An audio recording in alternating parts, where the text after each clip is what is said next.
May nambato, pero walang tao sa paligid.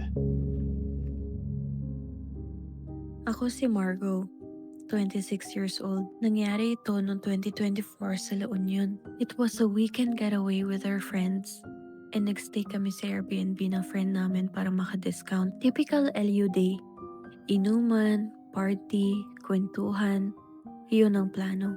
Pagkadating namin sa Airbnb, nagbibiroan lang kami na baka may multo dun sa place. Pero sabi bigla nung isang tropa namin, meron daw talaga. Nakwento sa kanya ng isang caretaker na may gumagalaw na kitchen utensils kahit walang tao. Pero because it's still early, di namin binigyang pansin. Tinawanan lang namin then we brushed it off. Hindi namin sineryoso. So we continued with our day. Nag-start kami mag-unwind mga bandang 6 p.m. Umuwi kami sa Airbnb around 2 a.m. to 2:30 a.m. Pero parang nabitin nata ang mga tropa. So, they suggested na pumunta kami sa dagat. Few minutes walk lang naman to the shore yung Airbnb so lahat kami game. Pagdating namin sa dagat, yung ibang tropa nagtampisaw na, yung iba humiga sa sand, yung iba nagpahinga, yung iba nag-form ng circle, nagkwentuhan. Kanya-kanyang topic. Tapos meron kaming friend, hindi mapirme. Ang daming gustong gawin. Tapos nakakita siya mga tao, nagbo-bonfire. Siguro mga 10 meters away from where we are. Kami naman, hindi namin kailangan ng bonfire kasi maliwanag dun sa place namin. Meron kasing resort sa likod namin. Ang lakas ng ilaw. Malayo yung resort sa amin, siguro mga 2 basketball courts yung layo. So, pag may tao sa paligid, makikita agad kasi nga maliwanag at walang blind spots. Habang nandun kami sa shore, tuloy lang ang kwentuhan, inuman, tapos naging topic na naman ng mga multo. And take note, around 3 a.m. nangyayari to. Ako naman, hindi ako matatakotin na tao.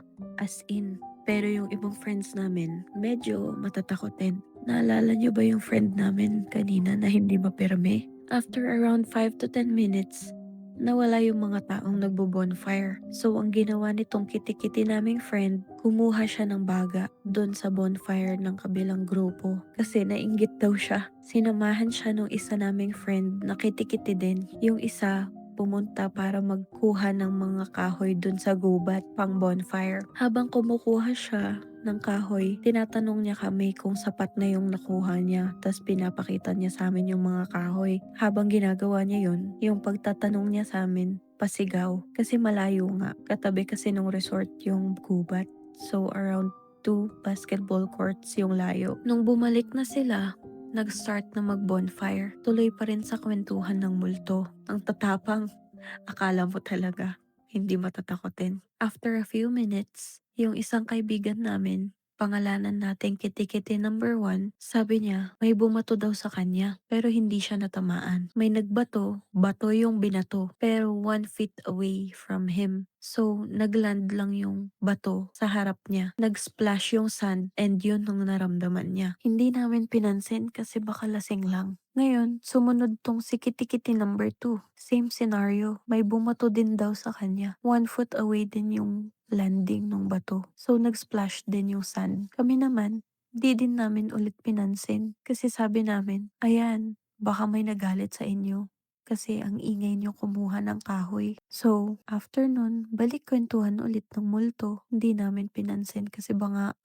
lasing lang nga sila. After nun, tuloy lang kwentuhan lang. Mind you, 3 a.m. na nangyayari tong mga to ha. Lahat pinagsama-sama namin sa isang circle. Lahat ng mga nagtatampisaw, yung mga nakahiga, mga nagpapahinga, pinapunta namin dun sa bonfire kasi medyo malamig na din nung place dahil madaling araw na. So habang lahat assemble, nandun na kami lahat sa bonfire. Mupo na lahat. Isa-isa kami nagkikwento ng experiences namin sa multo. So lahat nakikinig, lahat nakafocus dun sa nagkikwento. After 10 minutes, may nagbato ulit.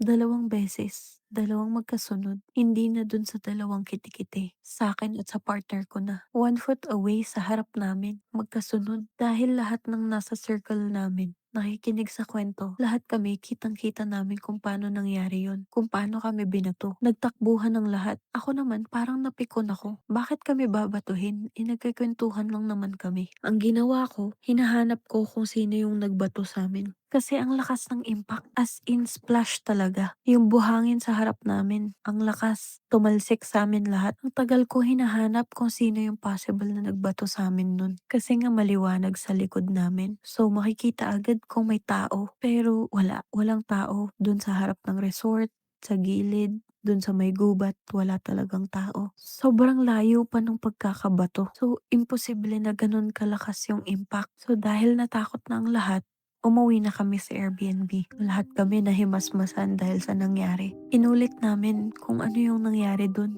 Kung tama ba, kung tugma ba yung story namin. Tama nga, di namin guni-guni. After nun, umuwi na kami. Paglabas namin, kinabukasan, nauna kami ni Kitty-Kitty number 1 sa parking. Nung paglabas namin, may nagbabato ulit pero sa puno galing. So sabi namin, baka may nalaglag lang dahil sa hangin. Nung nagda-drive na ako, nag-Google Maps kami. 1 to 2 hours lang dapat ang biyahe namin pa uwi. Pero niligaw-ligaw kami ng Google Maps. Naging 4 hours yung biyahe namin. As in, pinunta kami kung saan-saan liblib na lugar. Hindi na namin alam kung saan kami pupunta. Takot na kami lahat kasi parang may something wrong talaga. Maliwanag pa yung nung umalis kami dun sa Airbnb. Inabot na kami ng dilim, nandun pa kami sa daan. After namin mahanap yung main road, tsaka lang kami nakahinga ng maayos. After nun, hindi na kami ulit bumalik dun sa Airbnb na yun. Sobrang tumatak sa amin yung nangyari and never na kami ulit babalik dun. Submit your story.